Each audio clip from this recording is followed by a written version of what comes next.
그러면 이제는 정의적 성화는 그 의미가 무엇이냐? 정의적 성화의 의미, 그거에 대해서 우리가 정의를 내릴 필요가 있죠. 지금 우리가 공부한 거를 한마디로 요약하면 이렇게 돼요.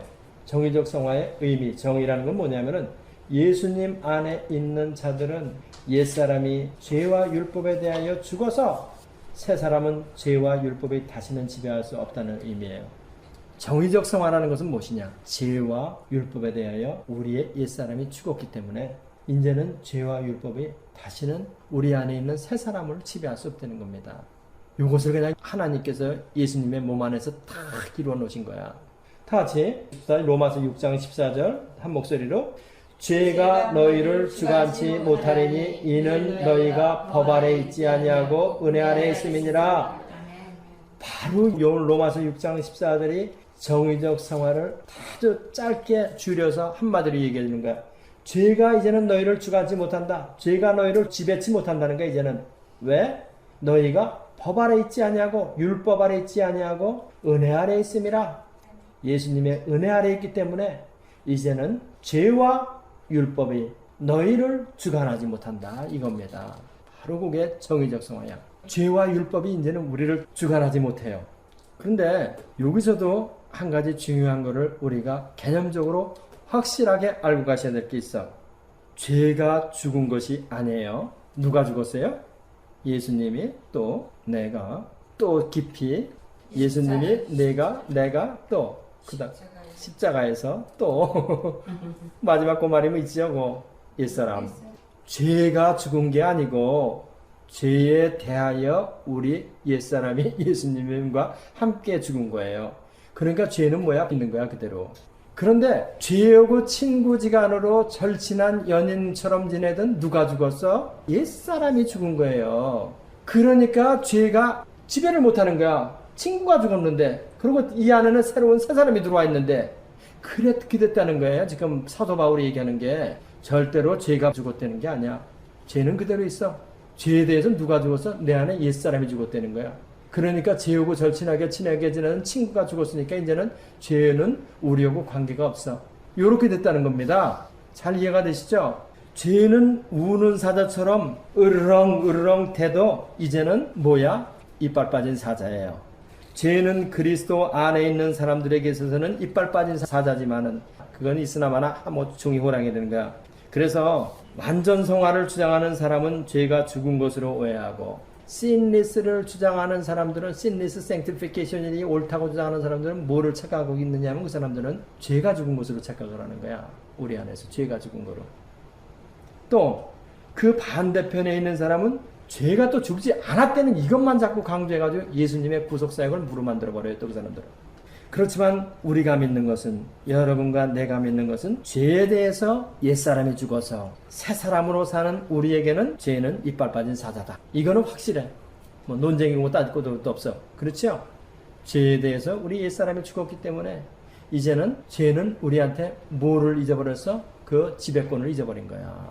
그러니까 이빨 빠진 사자지. 그 가지고 있으면 뭐래? 그렇죠, 집사님? 이빨 빠진 사자도 없었으면 좋겠는데. 그거 그렇게 물고 늘어져요? 그 하나님 이제 천국에 가면 없어. 이제 그때는. 그 사자도 없었으면 좋겠어. 나사렛 예수의 이름으로 이빨 빠진 사자에 물러가라 그러면 끝나는 거고 이제. 네. 그다음에 여러분들 이제 이거 한번 보세요. 아주 재밌는 거야. 옛사람과 죄와 율법의 삼각관계. 삼각관계 그러면 우리 젊었을 때 뭐 삼각관계 이런 거 생각나죠? 옛사람과 죄와 율법의 삼각관계. 요거 아주 재밌어요. 성경에 보면 죄와 사망의 법이라 그랬잖아요. 이게 어떻게 워킹하는 건지, 그게 어떻게 교묘하게 참 우리를 갖다 죄로 이끌어가는지 그 원리를 설명해 주는 게 뭐야? 바로 옛사람과 죄와 율법의 삼각관계를 이해를 하면 그렇구나 하는 걸 금방 이해가 돼. 정신 똑바로 차려서 들으세요. 먼저 아담의 타락으로 인해 가지고 우리 안에 무엇이 거합니까? 여러분들 공부를 해오신 거야. 로마서 7장 17절 우리 다 같이 한번 읽으십시다. 이제는 이것을 행하는 자가 내가 아니요 내 속에 거하는 죄니라. 아담의 타락으로 인하여 죄가 우리 안에 거해요. 아담의 타락으로 인하여. 다시 한번 읽어보세요. 로마서 7장 17절 김 집사님 독창.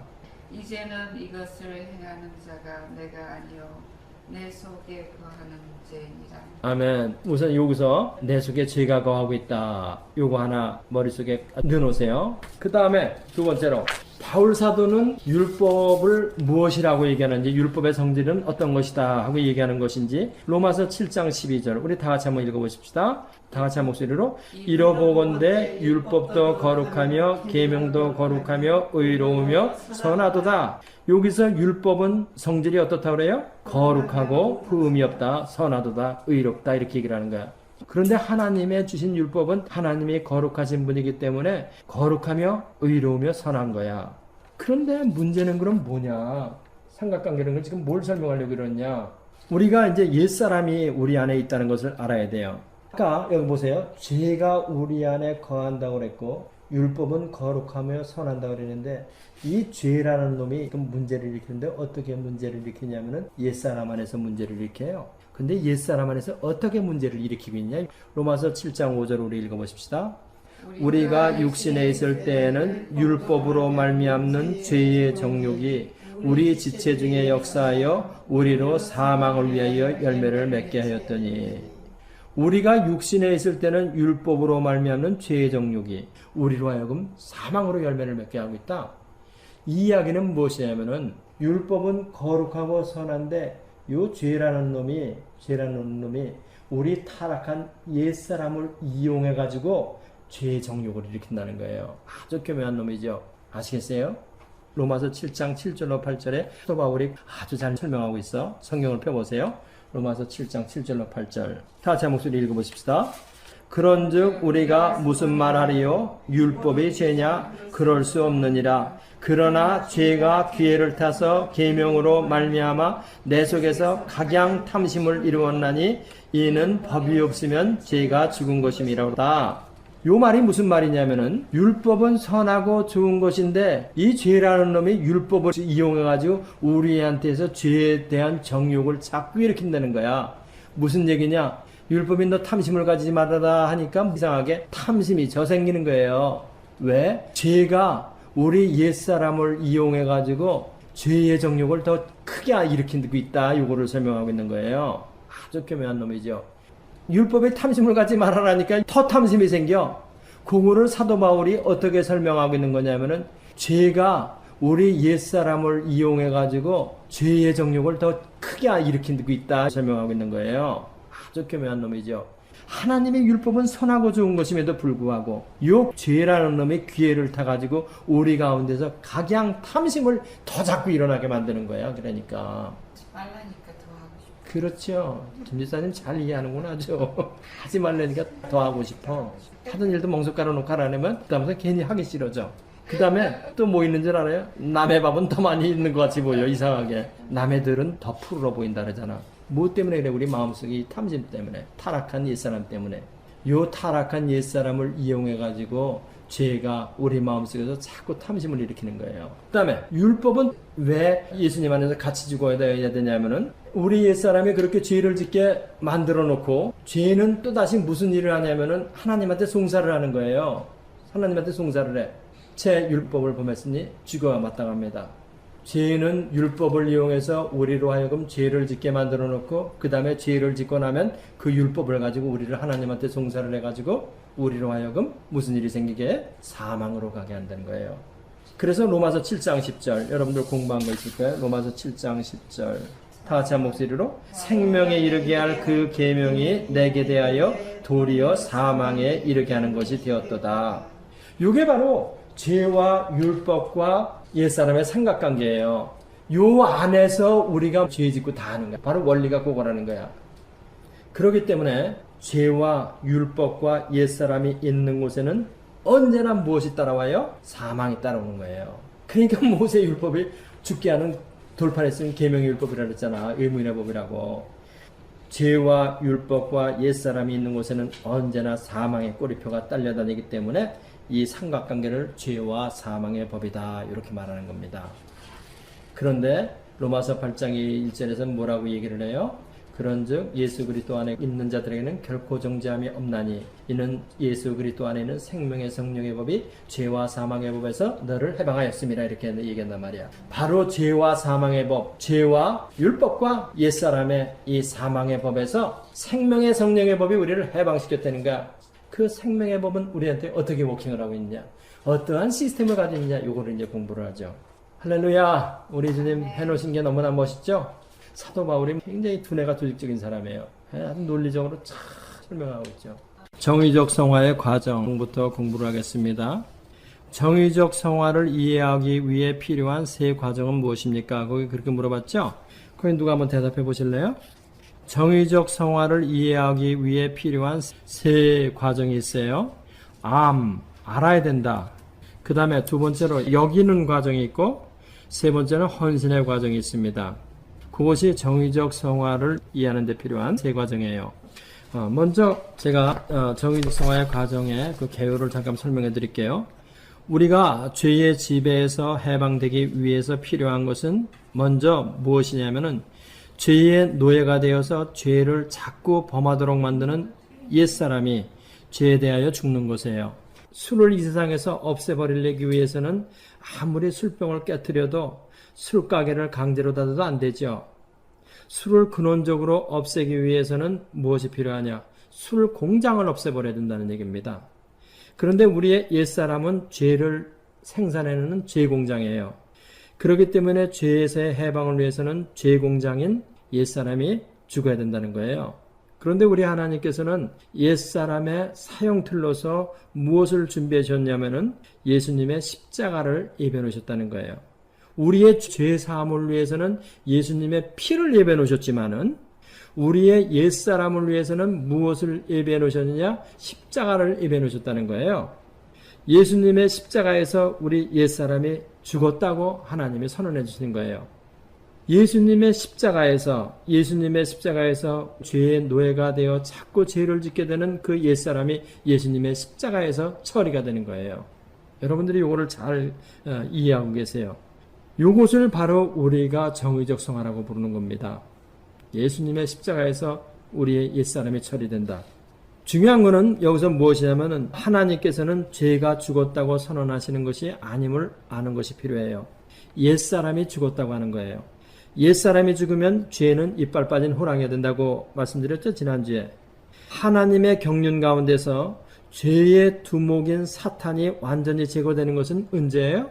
계시록 20장 7절하고 10절만 읽어보십시다.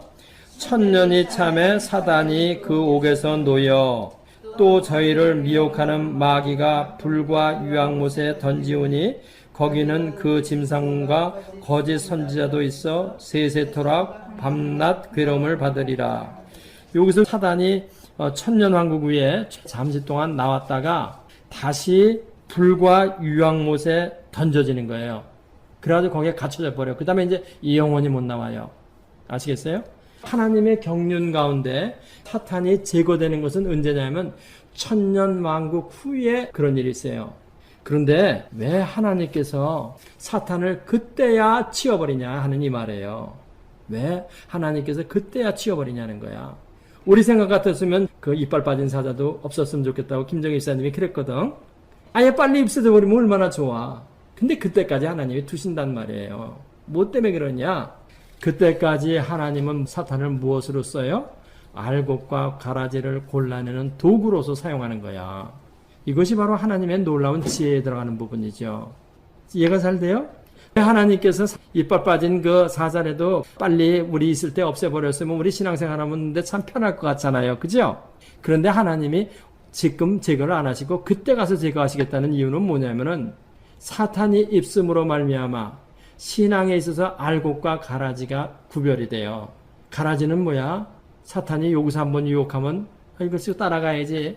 한 잔 마시고 사탄이 또 저쪽으로 가면 또 쫓아가고 여기서 치면 요리로 넘어지고 저기서 치면 조리로 넘어지고 그거를 가려낸다는 거예요. 하나님께서. 알곡 신앙을 가진 사람이랑 쭉정이 신앙을 가진 사람을 사탄을 통해서 가려내신다는 거야.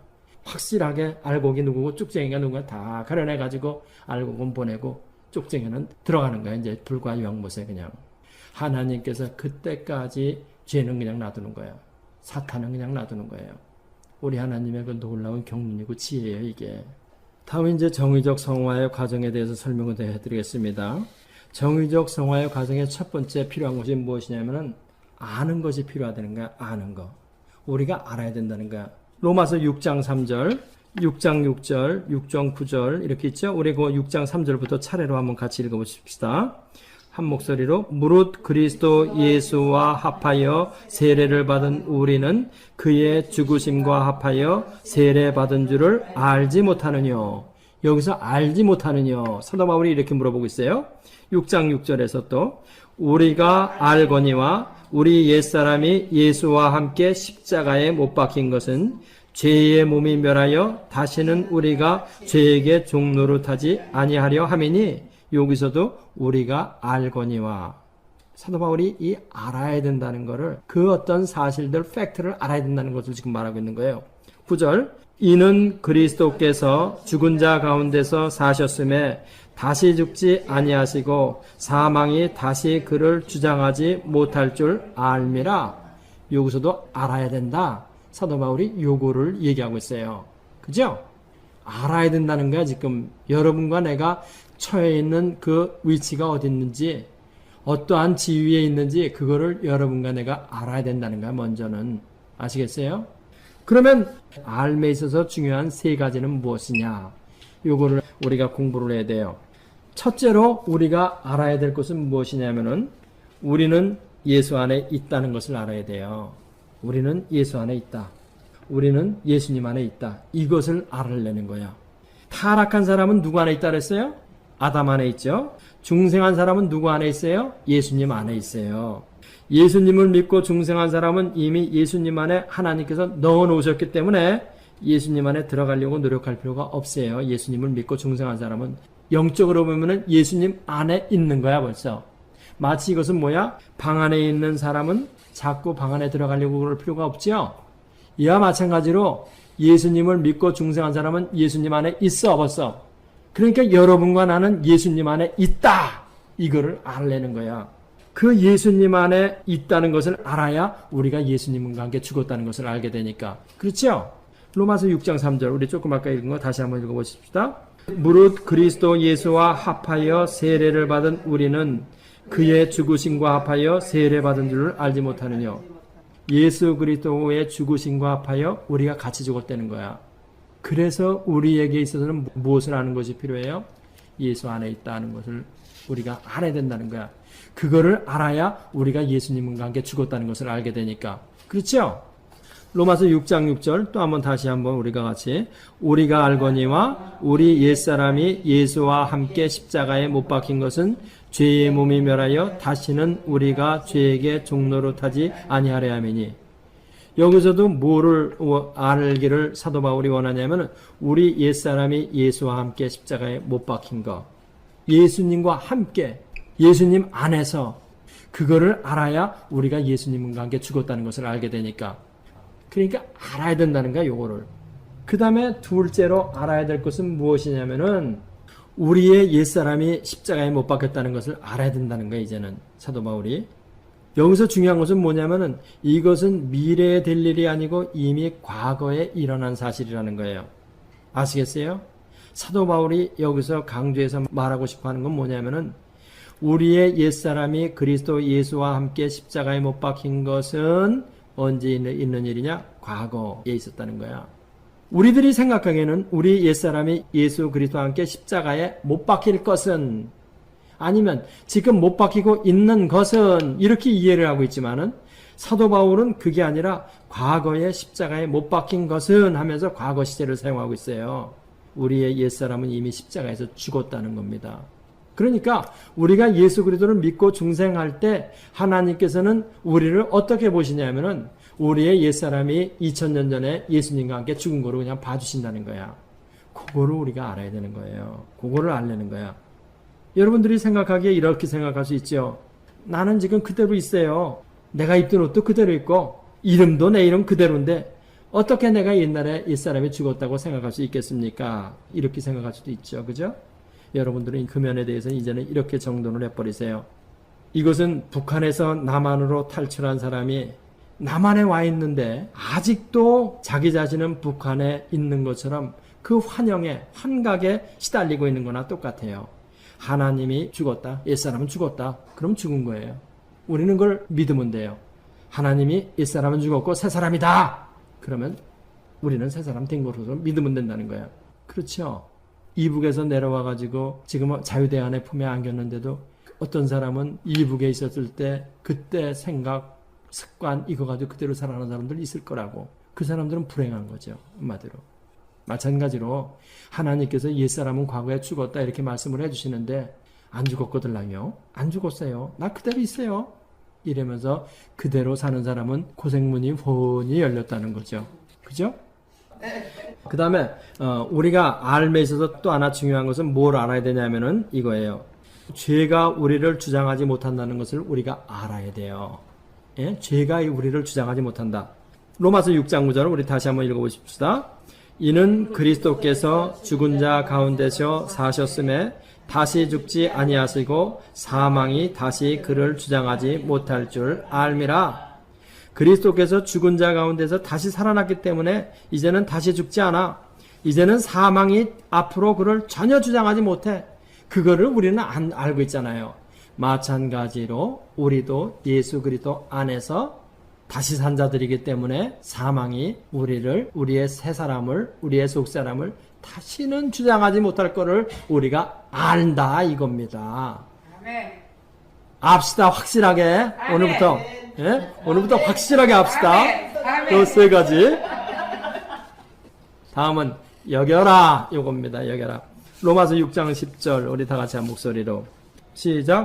그의 죽으심은 죄에 대하여 단번에 죽으심이요 그의 살으심은 하나님께 대하여 살으심이니 이와 같이 너희도 너희 자신을 죄에 대하여는 죽은 자요 그리스도 예수 안에서는 하나님을 대하여는 산 자로 여길지어다. 한 목소리로 그의 죽으심은 죄에 대하여 단번에 죽으심이요 그의 살으심은 하나님께 대하여 살으심이니 이와 같이 너희도 너희 자신을 죄에 대하여는 죽은 자요 그리스도 예수 안에서 하나님을 대하여는 산 자로 여길지어다. 아멘. 여기서는 계속 옛사람은 죽은 자로 여기고 하나님에 대하여는 산 자로 여기라는 거예요. 죄에 대하여는 죽은 자로 이제는 자기 자신을 여기라는 거야. 하나님을 대하여서는 산 자로 여기라는 거야. 우리는 여기서 참 이러한 그 혼란에 빠질 수가 있어요. 예수님과 함께 우리의 옛사람이 십자가에 못 박힌 것을 알았을지라도 우리는 여전히 죄를 반복해서 지고 있다는 겁니다. 죄를 짓고 회개하고 또 짓고 회개하고 또 짓고 회개하고 이 일을 반복하는데 그때마다 그러면 우리의 옛사람이 십자가에 못 박혔다가 다시 살고 못 박혔다가 다시 살고 이러는 것을 반복한다는 거예요. 이게 아니죠. 죄에 대해는 예수님과 함께 못 박혀 죽었으니 이제는 옛사람은 죽은 것으로 계속 여기라는 거예요. 그런데 잘 믿는다고 하는 사람들이 이런 사람들은 많죠. 내 자아가 살아서 말입니다. 이 자아 때문에요. 뭐 이러는 사람들이 있어요. 하면서 자기 가슴을 치는 사람들이 있죠. 이런 사람은 일평생 믿음이 깊어지지 않아요. 왜? 넥스트 스텝을 전혀 모르는 사람이니까. 한 번 죽은 것은 영원히 죽은 겁니다. 살았다가 일어나고 죽었다가 살아나고 그런 게 아니에요. 죽은 거예요. 그러면 왜 죄를 반복해서 자꾸 짓는 거예요? 뭐 때문에? 뭐 때문에? 옛사람은 죽었는데 왜 자꾸 옛사람이 죄를 짓냐는 거야. 이것은 죄의 습관이에요. 아시겠어요? 옛사람은 죽었으나 우리는 너무 오랫동안 죄의 종살이를 해왔기 때문에 종살이 하던 습관이 아직 남아있어서 죄를 짓는 거지 옛사람이 살아서 죄를 짓는 것이 아니라는 것을 믿으시기 바라요. 너무나 많은 사람들이 옛사람은 죽지 않았다고 말하는 사람들이 많습니다. 그렇지만 그 말하는 사람들이 알아야 할 것은 옛사람이 죽지 않았으면 새사람도 없다는 걸 알아야 돼요. 그렇죠? 옛사람은 죽은 거예요. 예수님이 십자가에서 죽은 것이 역사적 사실인 것처럼 우리의 옛사람도 실제로 예수님이 십자가에서 못 박혔던 그 당시에 죽은 겁니다. 이것이 바로 하나님의 말씀이에요. 여러분들 그 조선시대 말에 천인들, 그 조선시대 말에 천민들이 이제 다 해방돼 가지고 모든 사람들이 다 평등하게 되었잖아요. 그런데도 그 해방된 천민들이 옛날 상전을 만나면 아직도 습관이 남아 있어 가지고 여전히 주인님, 주인님 그러고 그 집 아들 만나면 도련님, 도련님 이렇게 부를 때가 있었잖아요. 그죠? 이미 구시대의 모든 권세는 다 파괴되고 마른 거예요. 죄의 종살이라던 옛사람은 죽어버리고 마른 거예요. 이와 같이 옛사람이 예수님과 함께 죽고 새사람이 예수님 안에서 산 것을 믿는 사람은 죄를 지었을 때 이제는 신앙 고백하는 내용이 달라져야 돼요. 어떻게 고백을 해야 되느냐? 죄를 또다시 내가 지었지만은 나의 옛사람은 죽었습니다. 죽었습니다. 자꾸 이렇게 여기라는 거야. 이게 바로 여기라는 말은 그런 말이에요. 그래야 무슨 일이 발생하느냐? 하나님의 말씀대로 그 사람의 믿음이나 말이나 행동하는 것이 따라가는 거기 때문에 무슨 일이 생겨? 하나님의 은혜가 거기에 역사를 한다는 거예요. 안 죽었다. 살아있거들랑요. 아이고 죽겠어요. 이래가면서 그러는 사람 넥스트 스텝으로 전혀 못 간다는 거야. 왜? 자기 길을 가니까 하나님이 가르쳐주는 길을 안 가고 이렇게 믿고 죽은 것을 믿고 여기고 이것을 계속해서 반복할 때 하나님의 은혜가 어느 땐가는 임해가지고 무슨 일이 생기는 줄 아세요? 죽을 것이 생명에 완전히 삼키는 바가 돼요. 고린도후서 5장 4절을 보니까 사도 바울이 이렇게 고백했어요. 내가 그냥 읽어드릴게. 이 장막에 있는 우리가 짐진 것 같이 탄식하는 것은 덮고자 함이요 오직 더딛고자 함이니 죽을 것이 생명에게 삼킨 바 되게 하려 함이라. 옛사람을 새사람이 콱 삼켜버리고 이제는 새사람이 능력으로 사는 거예요. 그때가 온다는 겁니다. 그래가지고 이제는 새사람이 옛사람을 완전히 지배하면서 옛사람은 새사람에게 완전히 굴복된 시간이 와요. 그럼 거기서부터 놀라운 하나님의 축복의 하나님의 나라가 시작되는 겁니다. 거기서부터 시작돼요. 그러니까 성화라는 것이 왜 중요하느냐? 성화라는 것이 우리는 종종 신앙생활하면서 그런 생활할 때가 많습니다. 세상 살기도 바쁘고 지금 교회 나가는 것도 그저 내가 최선을 다하는 일인데 뭐 성화까지 하라고 나보고 거룩한 삶을 살려고 뭐 이러면서 부담스럽게 생각하는 사람이 많아요. 그런데 그 사람은 몰라서 그래요. 우리 안에서 성화가 제대로 이루어지지요. 그 성화가 이루어지는 그만큼 그 사람 안에서 하나님의 나라가 이루어지고 그 사람 안에서 행복이 이루어져 가는 겁니다. 그러니까 성화가 많이 되면 많이 될수록 무슨 일이 발생하는 줄 아세요? 행복해져요. 자기가. 하나님의 나라가 점점 확장되는 거니까. 그러니까 행복한 신앙생활 하고 싶은 사람은 뭐를 해야 돼? 성화해야 돼요.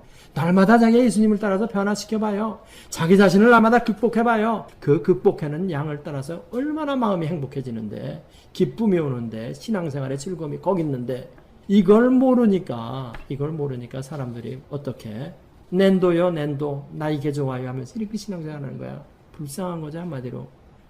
정말 어떻게 정말 내가 예수님만큼 잘 가르치는 능력만 있으면 나면 가르쳐주고 싶은데 답답해요. 어떤 때는 그럴 때가 많아요. 오늘은 여기까지 공부를 하겠습니다. 뭐 질문할 거 있으세요? 없어요? 다음 공부는 파트 C에서 계속됩니다.